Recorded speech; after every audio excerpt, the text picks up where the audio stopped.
Bacio gave them that gas that they wanted, you know what I mean, that they were used to, but it was different. Science meets your artisan breeder abilities. I think we're able to make some magic happen. How would you describe Bacio gets you in your lit, diet? man. It's like if you wanna, you know, some people even during their daytime smoke, they just wanna be loaded.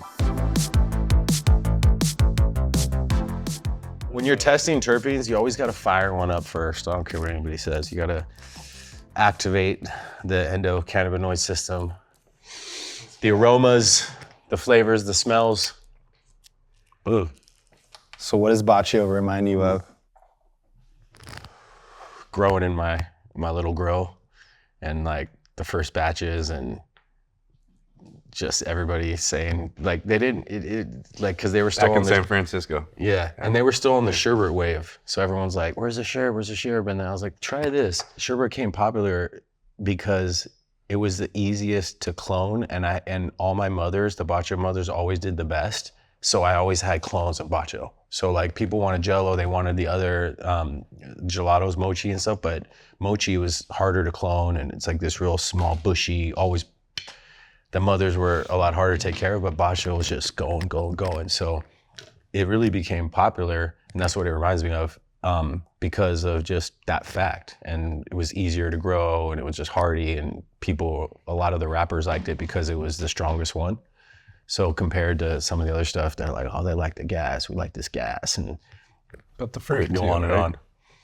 Yeah, but I mean, really, if you look at like people that converted to gelato that were smoking OG, Bacio gave them that gas that they wanted, you know what I mean, that they were used to, but it was different. And it had the least amount of like the other, of the fruit, you know, compared to the other gelatos. It's the most gassy. Just all fruit, acai berry, forward, super Bacio to me, exotic. it's like, it's nutty. It has this other flavor. It's the gas that comes in heavy. That's why they like that heavy smoke. Or if you put it in a backwood, it really like smokes all the way through. But these are all the things that made that strain popular. You know, is the people that were putting it in backwoods, a lot of the hip hop community. The backwoods test. Yeah, 100%. And Does it come through the paper? to this day, it passes every time flying colors, you know, and that's sort of why I think it. I love that that's a real thing, the backwoods test. Yeah, and it If you kind can of taste it through the woods, you know it's good. I mean, we don't make the rules, you know. We just, it is what it is. The streets make the rules about. But it helped like that profile kind of like rise to the top, you know, of what I think through the project that we started and you guys were studying. I think one of the things that brought us together was just I loved how you guys were really diving in on the science side of it, and we would have discussions early days, and I'd be like, well, what are you telling me now, Max? And be like, but listen, we're gonna find out like why, and we're gonna figure out like what makes gelato and what's special about it. And I think like we always had that nerdy sort of commonality of where we had like wanting to know something that has never been figured out. It brings meaning to each of our work. I know originally when we started it was like find the gas, and that was with Josh, but then it was, now we need to figure out what exotic cannabis means for people, and that was with you, right? And that was a long journey to understand what makes gelato, and what did you do that was unique? And you had this nose, unlike anybody else, that is highly tuned to make. You're a tastemaker in the cannabis industry. You're the one responsible for making gelato and all these exotic varietals that, you know, started with the hip hop community and then extended over to everybody else and influenced a lot of trends in cannabis. And for us, it, you know, being able to work with you, to calibrate the machines, to have the machines validate the nose, the nose validate the machine, allowed us to identify those compounds so that, you know, science meets your artisan breeder abilities. You know, I think we were able to make some magic happen. That's when it started getting really interesting, you know, because then when, I remember the day I flew back from, was it Boston or something, and came to visit you after the airport. Came to your house and we rolled one up like we're doing here, and we smoked it, and I brought some weed back from one of the operators back there to check out and do some analysis on, and you smelled it, you're like, it's got gelato in it. It's my baby. But I was like, wow, damn. It was also kind of a perfect storm of like I was doing some pheno hunting in LA, and I also like had access to like fresh batches because we were growing a lot of it. So you would get like these perfect batches to be able to test, or even being able to go into the garden and take, the bacio samples that were still, fresh and from the flower, and then how you guys evolved it all the way down to like the concentrates, and like I remember each step, and then how you were able to put those different data points into kind of where you guys really we were able to like hammer in on the fingerprint. How many thousands of samples or hundreds of samples did we go through of gelatos to? Well, I think what's really impressive is it still holds the record for the most gas we've discovered. Most gas. But it is. What does that mean? It credits to where it came from, how it was grown. It was always fresh. And it's hard to get it when it's at its peak. But also on that note, and thank you for that, but at that time, there was no favoritism to me or the strain. You guys were about the science. And like, I think at that time when you came back and said, yo, you basically just broke the scale. Like we have to redo our scale because like you pretty much, after this latest test, like we have to refactor the whole scale because like you broke it basically. And that was not because of any under the table fucking thing for my brand or for gelato or anything, because I know you guys are the kind of guys that would never let that fly. And so I'm proud of that, because the fact is I know the machines that you use, like pretty much like no one really, there's very few of those in the world that exist that are tuned to the way that you guys use it. So like, let's go. Like, you're making my hair stand up. I'd rather take that trophy than like a lot of these other things that are bought and given out. You know what I mean? That's real science, and then is backed by the papers that the data we've is put the data. together. No one can fake that. Exactly. So yeah, and again, like, has anybody beat that? When we go give talks at conferences, we show off the data. Bacio is still 3 times more gassy than pretty much any cannabis we've ever measured to date. You know what though? Let's dissect that. Let's dissect that, right? Because I know if some of my friends that are from Humboldt and they're sitting at the table here, they'd be like, "Yeah, that's bullshit, man. I got their gas." And so, because like these OG heads from Humboldt claim the gas card, right? They're like, "No, we got the gas," or Josh, or whatever it is, right? Gas is OG. So how does Bacio is half, OG, essentially like in its lineage, but it's also has these other. So how does that? And also, I guess from what I read, the second part of it is like, from what I've learned from you guys is like, how you've been able to identify that, whether it's in a fruit or whether it's in a pine cone, or wherever it is, like it's still like these same things that make that gas, like what actually that is, you've been able to identify, Because I want to be able to argue with these guys and go, no, there is a reason why the gas is higher, or, that's how how's that explained? It's actually hard to smell the difference with like, a lot of gas and like a ton of gas, because your nose can only smell so much at one time. But if you have like, when you go all the way to tippy top of the scale like you're at, it might be similar to something that with half as much, but yours will sit on a shelf and will be good for way longer. And I think that's where the difference is. And then once it drops below what your nose's maximum threshold is, then you'll see it start diminishing. But hopefully that's like months down the road. I think it's all smoked by then. I think one of the other things we learned too was it's multiple compounds working together to express these quality attributes that you've been hunting with your nose for a long time. But when you compare another nug that also has a lot of gas, if you look at your nug structure, it's a lot tighter. Right? And a lot of people don't assign a lot of credit to that today, because why? Well, if you looked at the freshness or shelf stability of a product on a shelf, right? And you went back and you analyzed it 30 days later like we did, you'll see maybe an OG that's a little bit wispier, has a little bit more openness to the nug structure, will be not as gassy overall. Because something about the Bacio Gelato just encases that gas. So when you crack it open, you're getting that fresh gas in your face. Yeah. Yeah. And you're getting it 30 days later still. Whereas a lot of other ones, just doesn't have that same level. That does bring up a point. Like one of the things with OG is like how quickly it oxidizes and diminishes. You got to smoke that shit fast, or next thing you know, it starts to turn. Yeah, it does not age well. That's true. Yeah. That's right. That's true. Well, dude, one thing was for sure is that with the culture that's in cannabis, none of this would have been possible if we didn't have an amazing friendship that we developed here. It's true, man. And it's been a long time in the making, and I've known you guys a while now. Yeah, right?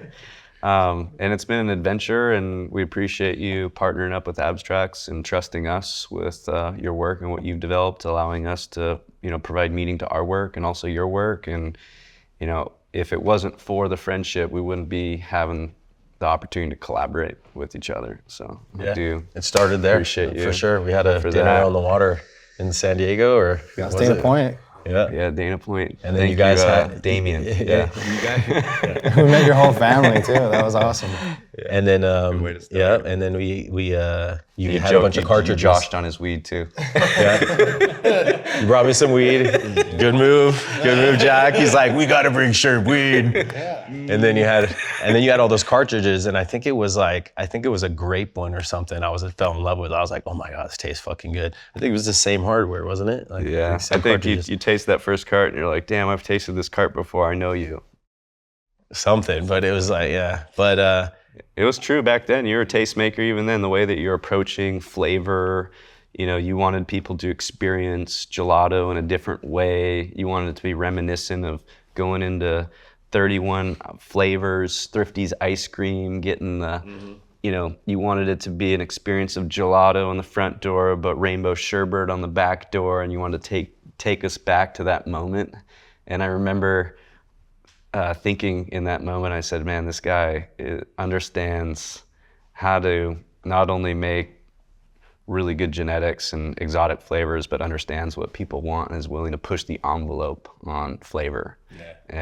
And I think that kind of was ingrained in the way that you're breeding what you're looking for in flavors, and that gave me a few good ideas. I was like, this is the way we should be thinking about the future. And I remember I came up with a Dole Whip flavor after that. It's still the only one I remember that's that. good that's around. But that was some inspiration for me, creative spark for for you. sure. Yeah, the way you thought about taste making and. But you know what? future Shout of out cannabis. Thrifties, man. For real. Thrifties is the real fucking deal for those of you that don't know, man. Because it's like flavors simplified, but with some fun to it, right?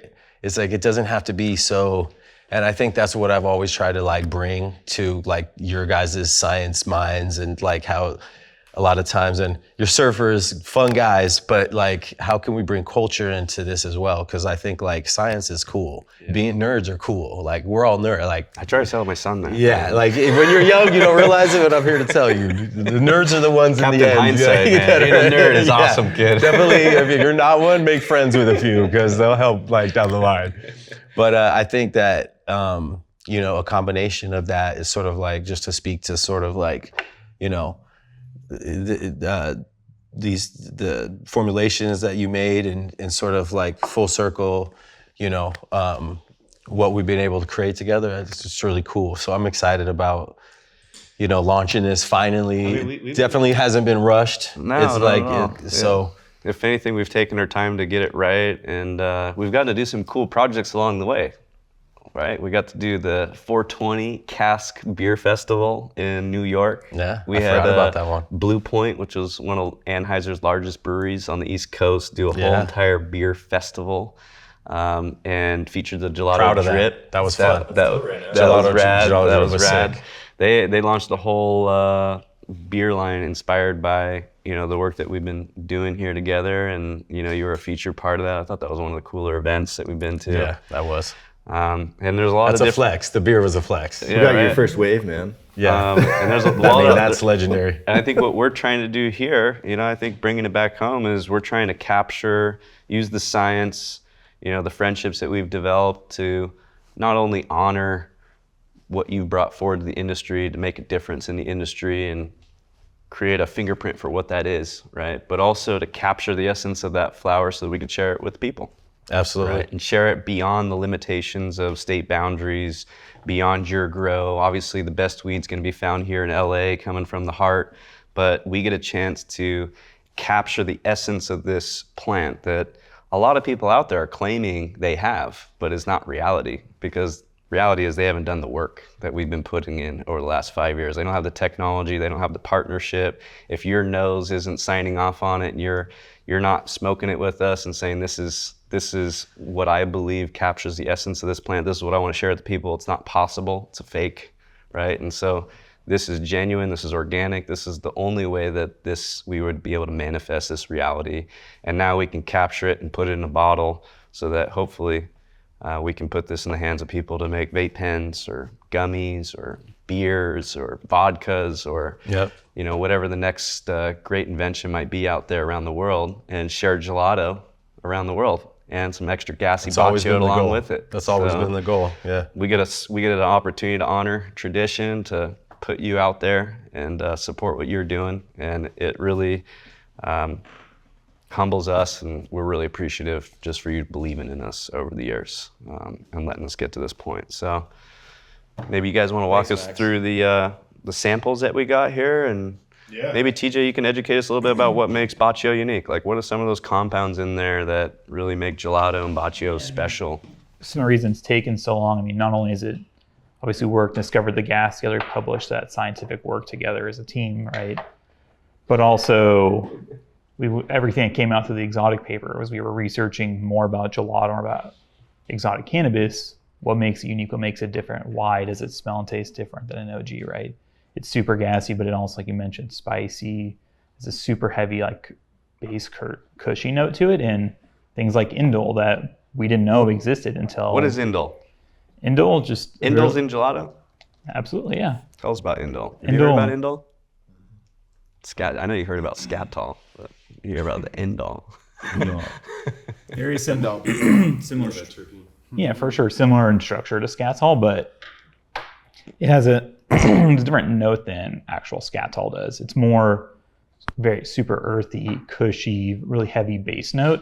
Helps make it, when you smell it, more gassy, to be honest. It helps lift that gas note to make it more in your face. Can you tell us also like where you find indole? Something special about indole, right? I mean, indole, like structure unit. I mean, well, like what other compounds it's native to? I mean, indole has similar structural units to things like melatonin, DMT, these other psychedelic drugs. It's such a core, as a chemical compound, such a core structural unit compound. It's in a lot of compounds found in nature, including things like DMT. But you could argue that possibly that gives it more of a psychoactive effect.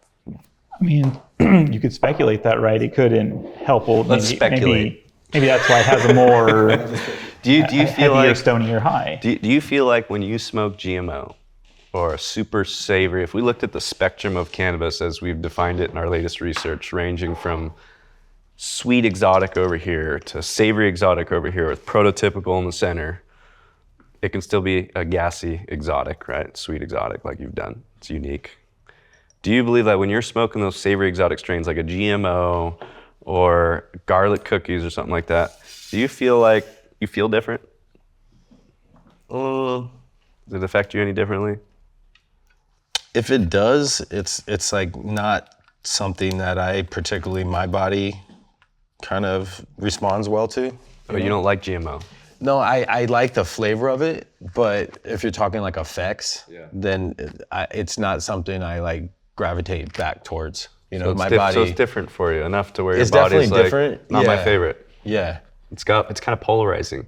Yeah, I can't put my finger on what that is, but yeah, since you asked that question. We're putting our finger on it. Okay. Our theoretical finger. Where does that finger go? No diddy. No diddy. No diddy. Well, first is scatol, which is the poop finger, okay? Scatol is the same compound found in feces and is what's found in high concentrations in these savory strains. It's what differentiates them is your smoking shit compound, okay? I personally am embarrassed to say that I have an affinity for these savory strains now that we know I knew that about you. I love smoking shit. Oh man, it makes me feel weird. And it's definitely a different high. And when we posted online about this with our exotic paper on GMO and savory, man, people went crazy for poop terps. You know, that like and it was polarizing. The comments were like, I love poop terps or I hate poop terps.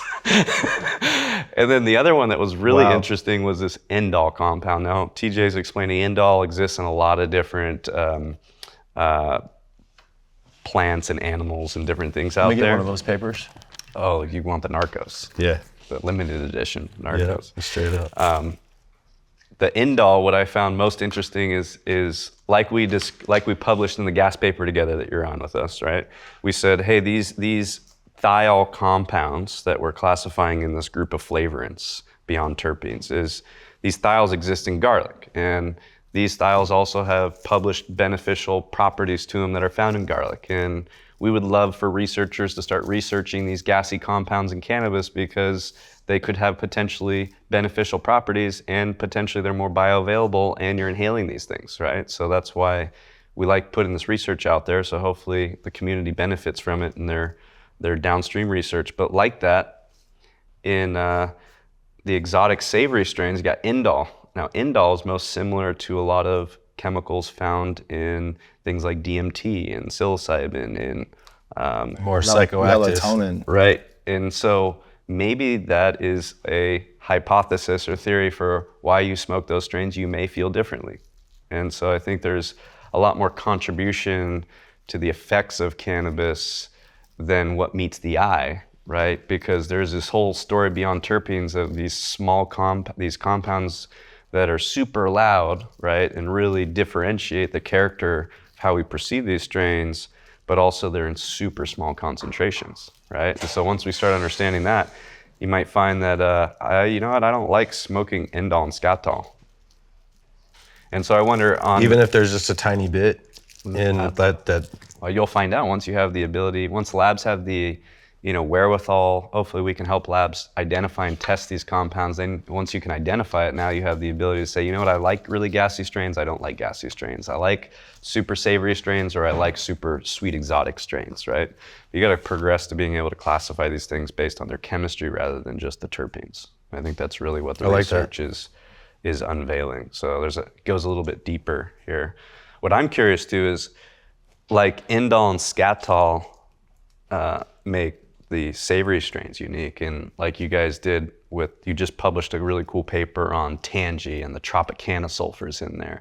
Like, what is it that makes gelato unique? Like, if he said my kid has hazel eyes, like what is it about gelato, the chemical structure? Because I remember when we were smoking and I brought back that weed from the East Coast and he pinned it, we tested it and we're like, you know what, that's got that 3D, that same metabolite fingerprint of those iconic compounds in there that make those notable characteristics in there. So yeah, the Bacio, obviously it's a ton of prenyl mercaptan, the gas. It also has variants of like prenyl thioacetate, which gives other skunky, gassy notes to it. But keep in mind, it has my prenyl thioacetate. It's a different one, yeah. We discovered that in the paper we published with you, right? It also has indole in there, but it does not have scatol. So unlike GMO that has scatol for that more savory poop note, right? Gelato has just strictly indole, which is more of that deep, earthy, cushy note. It also has... So it does have a decent amount of indole. Yeah. We went back and looked through all the old data to see, like, is scatol here, right? There wasn't any scatol in gelato, but there is indole, right? So it explains you don't like GMO, right? It explains it right there. What about the other lineup, the Sherbinski lineup of strains? Like, how does it compare the Bacio? A lot of what you'll see in the gelatos is a lot of like these sweet esters, like ethyl butyrate, and some of the ones we discovered in the exotic paper, which give it some of the more sweet, dark berry, blueberry nuances. Which one is your favorite of all your Sherbinski lineup strains? Newer or older? From like a taste perspective too, not from like a growing perspective. I know it sounds, cliche, but I like the variety of just sort of like, Sunset Sherbert during the day, Bacio, more of like a heavy sedative kind of in my medicine cabinet. Mochi's another good daytime, but not, different than Sherbert.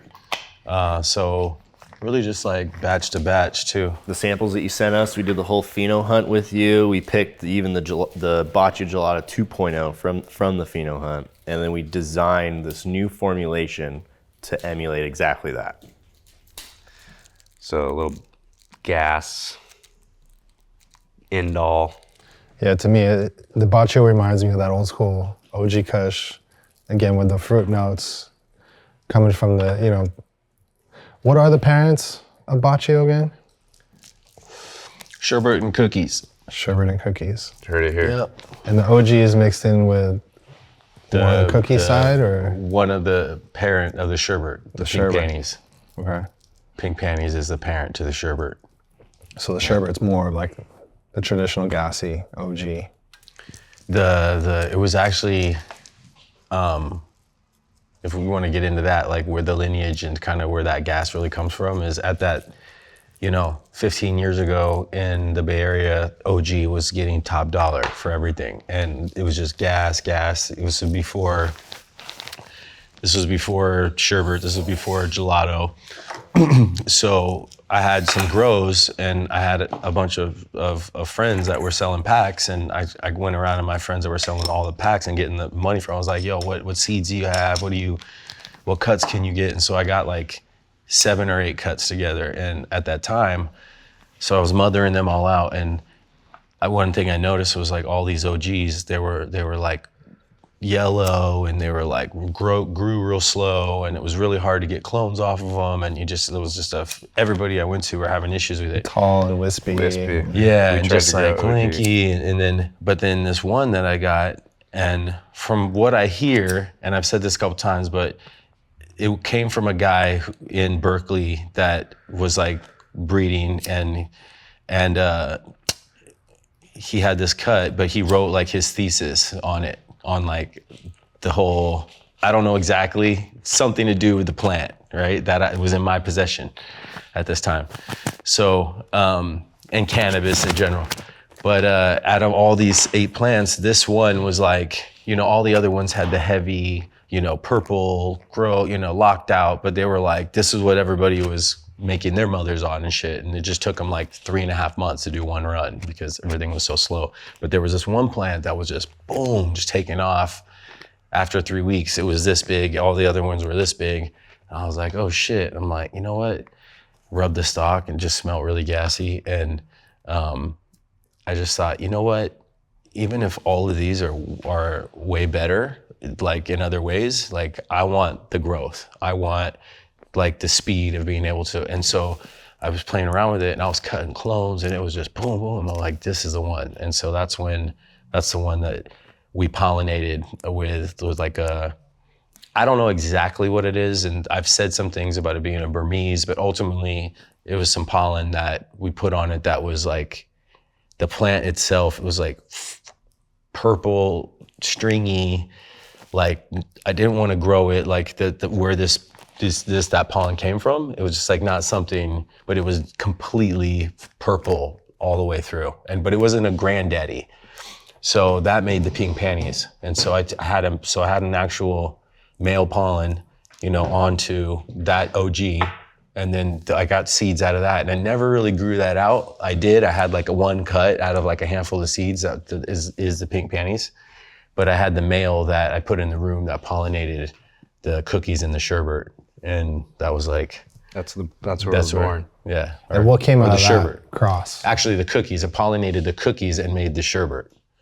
So I had cookies and OG in this room that I was growing in grandma's basement, And that's where, Grandma's basement. in soil, I had Lots 200. of love living there. I had 200. I had like a space this big, and I had 200-gallon fucking smart pots, and they were like rolled down, and it was only about this high, and I would like put all soil, just had like beds, living soil, and just like that's how I got down. I just put like 4x4s, a little buried, and then all the roots would just grow together.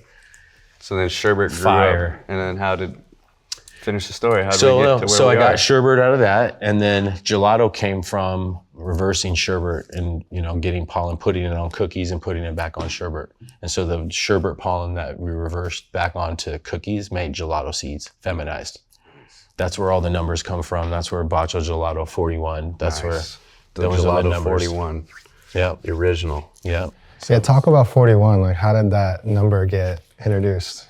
41 is my favorite number. I swear, I'm just gonna say it right now. Like, it was 23. It was 23 because I come up in the Jordan era, and I was like, 23 is just like, if I'm gonna put money on a number in Vegas, it's fucking 23. Fuck that. My new number is 41. Period. And now that I have 41 is my number, everywhere I fucking go, I see 41. Watch, I'm gonna tell you now. Like, it's my number, but I'm gonna tell you, I see 41 everywhere. Like, oh, guess what? Our hotel room is 41. Like specific shit. You could have like 300 rooms in a hotel and my hotel room is 41. Like shit like that, where I'm just like, that's right. Thank you, universe. Check off the box. Thank you, I'm here. No, but like, it is cool. It's like, it's fun. I wanna talk about like the future and things, but you gotta always go back to your roots. And when it's as simple as like growing in your small little few lights you had, like in the beginning, like a lot of us, a lot of people around the world, you know, that even buy seeds and everything, they're not big growers. They have their little outdoor that they do each year, and they've got their little seasonal, maybe they pull tarps or they grow a few plants for their personal, and they're like meticulous about it and shit. And it's like kind of birthed out of that, and like just a simple way just to put a number on a pot. And just to mark like, okay, how am I gonna do this? And I was just figuring out my little system. And I was like, well, I'll put tape on the side and I'll just number them 1 through whatever. I've never done this before, you know, maybe a few times, like with steaks or something, but. This was back how long ago? This was, Gelato turns 10 in this month, in June. Gelato actually turns 10 years old. Wow. From the first testing I got at Steep Hill.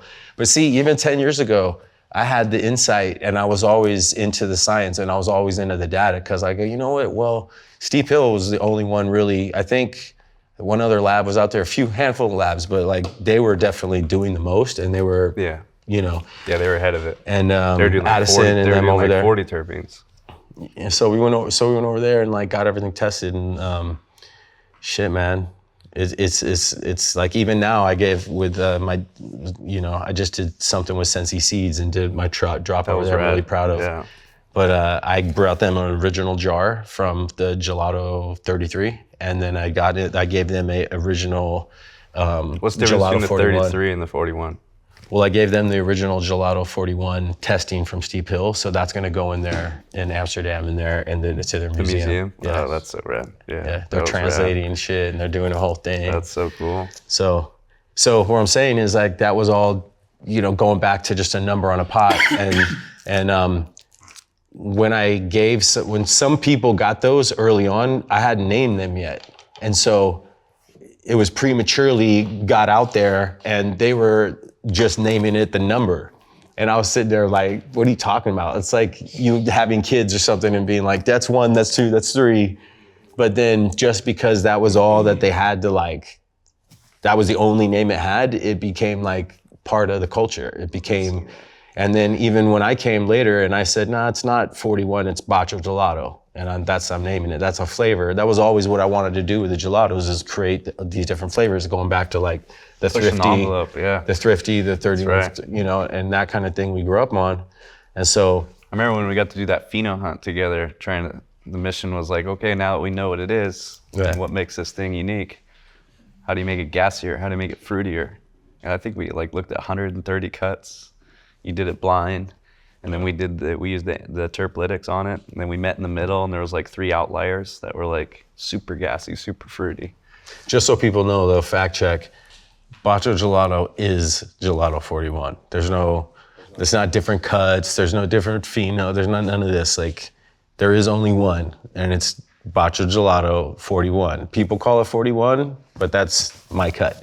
They call it Bacio Gelato, that's my cut. So we even debated, should we put Bacio Gelato 41 on the bottle? And really, honestly, the only reason we didn't is because we just felt it looked better. Just like this. Because we were gonna have a 41 right here, and we were like, that doesn't really look right. Maybe we should sneak in a 41, like a little, like, you know, like on the zebra stripe gums, there's like find a 41 in there. Like a little star, like golden star, the bunny 41. On the front of the Playboy magazine, you know, you're gonna like find the bunny. Yeah, but just so you guys know, there's no distinction, you know, it's the same. Well, I think what's really impressive too is just how many different people are growing that strain, you know, that came out of your little grow in Yeah. San Francisco. Like that's And that you're, everywhere. and that Every you're still country, here, man. and you're here thriving. One of the things that when we were in Cannabis together, one of the things that I enjoyed the most was getting that watch DJ Muggs give his interview at ICBC, and one of the things he said was that he did it all to have the lifestyle that he wanted, to live the lifestyle. And like, you came from a place where you got to do what you wanted to do. You're a visionary, you know, trying to push the envelope on flavor, and you're still doing what you want to do. So I feel like I'm just sort of, things are just sort of getting started, you know, but I like being around the plant. I think like it's been fun. You know, ultimately it is a job, it's work, you know, and we travel around the world and we do cool stuff and we get to smoke weed, but it's also really challenging navigating, and I am really grateful to be alongside, even with you guys, like the corporate part of it, and then really just staying relevant and kind of the long path we've been on. But I think I'm just, it does feel full circle for me now, where I go around the world, and like you said, people are growing my genetics, and it just changes the whole. It's changed dramatically in the last few years, where everything was sort of spreading out, and now as I go to these different countries, a lot of them have the structure now to be able to actually cultivate and do things at scale and bring in certain partnerships of like what we can create with what we built. And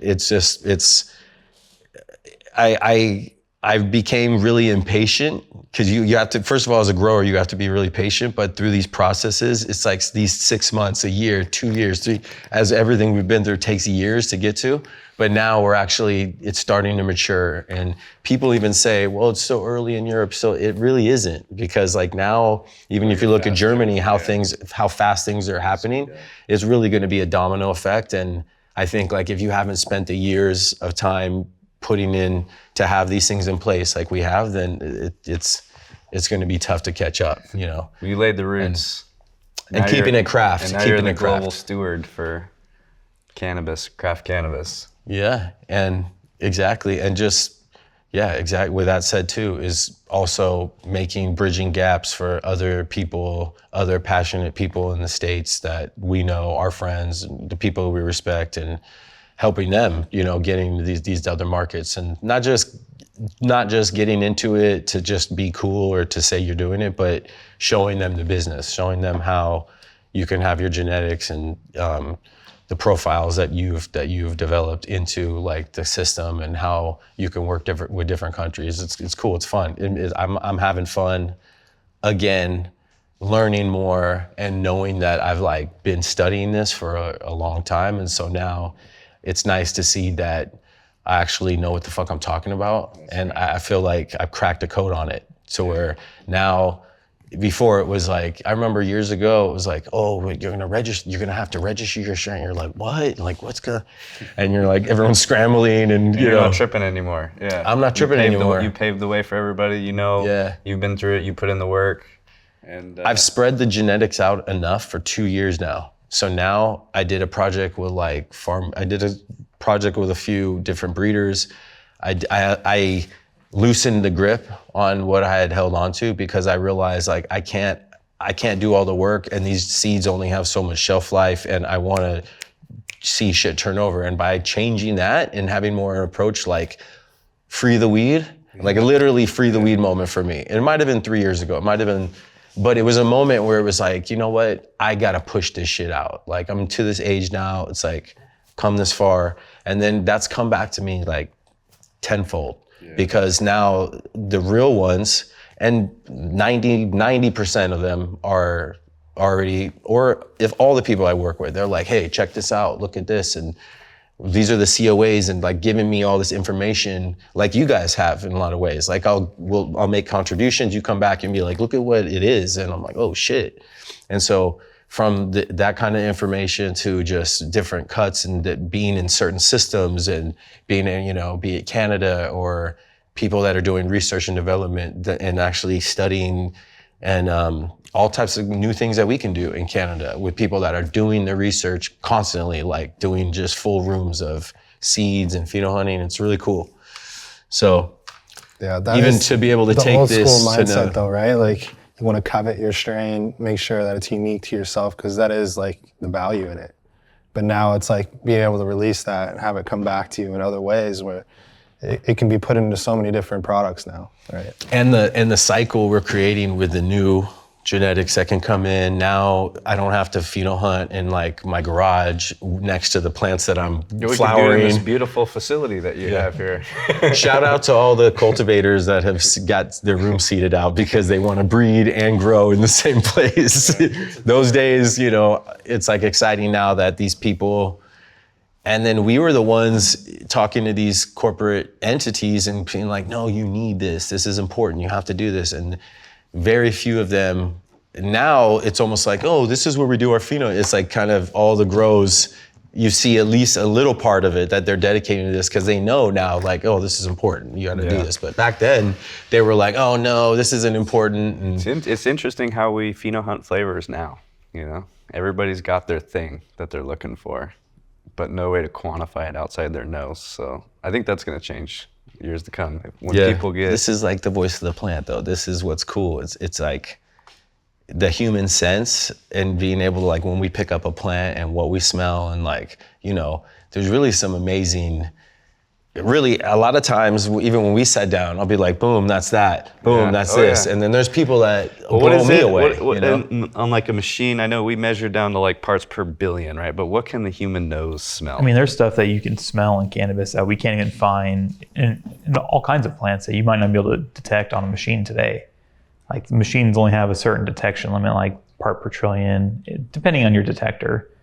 And you can still smell better than that, to be honest. So, I mean, technology is going to continue to advance and get better, but the analytical equipment isn't there yet. I just had a joke I was going to say based on the earlier thing, but I love that though. But when I went on to I was online looking at the gelato flavors, and Bacio Gelato was hazelnut, and I was like, oh, hazelnut's cool. And then, but it's also in Italian, it's kiss too. So I was gonna go down a downline of like, just speak to that. I was gonna do like a whole kiss, like downline of, like, I decided not to. We still can. Yeah, stay tuned, guys. Does it find a kiss in the label, maybe? I don't know. We could do like, maybe we could drop a little hybrid Valentine's edition. Right. Yeah. So when you smoke Best one. Bacio, you mentioned like some you like to smoke in the day to get uplifted, or in the evening to get, you know, to bed. Like how would you describe Bacio gets you in your lit, diet? man. It's like if you wanna, you know, some people even during their daytime smoke, they just wanna be loaded. I mean, that's just, it's more, it delivers that, you know, and it's got a nice, you know, it's gassy, but it also has a certain earthy, spicy element that hits your lungs on the inhale that, you know, super, you know, gas on the exhale. So that's what you want, if you know what I mean. But sometimes it's too heavy for people. I've had people smoke that are lightweights that, you know, on the other side of it is like the sherbet, right? If people that I know, like my lady, or people that don't, you know, smoke a lot, like sherbet is like, you know, because it gets you there, but it's more of uplifting. It's more like you know, people that just want something more uplifting, that don't want to get too high or get anxiety. But Bacio actually will give. I've seen people have anxiety attacks. Well, I think it is because of the gas, right? Like that's common with a lot of like the OG strains that are super gassy. Like people get couch locked or just floored, and they consider it, you know, more medicinal. You know, so I think that maybe has a lot to do with the fact. Can you taste that and tell me what notes you get out of it? Definitely the gas of that Bacio. The Signature Series represents a new age of cannabis. In an industry plagued with knockoffs that are renamed for more commercial appeal, it is vital to ensure that we are basing our blends upon an authentic sample from a reliable source. Every Signature Series profile has been signed and approved by the original breeder or cultivator who knows it best. That is the Abstrax difference.